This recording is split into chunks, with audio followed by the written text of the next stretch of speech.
U.S. intelligence experts say all signs point to an impending attack, citing a continued buildup of Russian forces surrounding Ukraine and shelling along the country's eastern border. With Russian battleships conducting naval exercises in the Black Sea, and the U.S. saying there are now upwards of 190,000 Russian troops surrounding Ukraine, President Biden saying for the first time he believes Vladimir Putin has decided to invade in the coming days.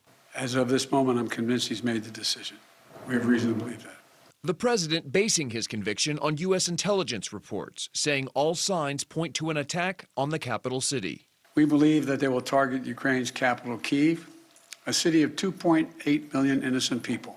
While leaving the door open to diplomacy, the White House is deploying top U.S. officials to Europe, including Secretary of State Antony Blinken and Vice President Kamala Harris, meeting Friday with NATO leaders in Munich. I am here personally to say that we stand with you. And Secretary of Defense Lloyd Austin, who met with Poland's president and warned of a massive humanitarian crisis if Russia invades.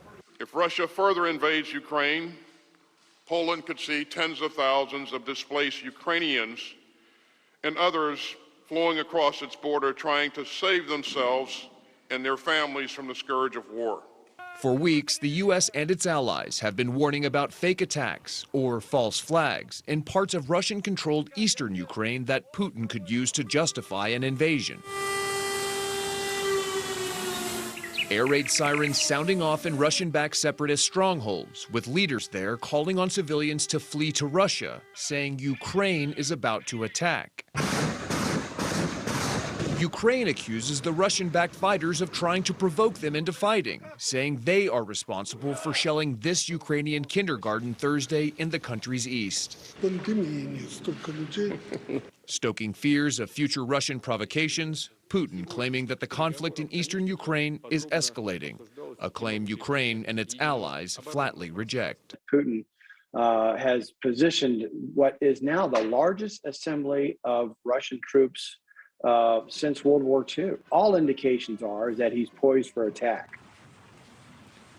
Vladimir Putin says he has no plans to invade, but he also says Ukraine must never be allowed to join NATO.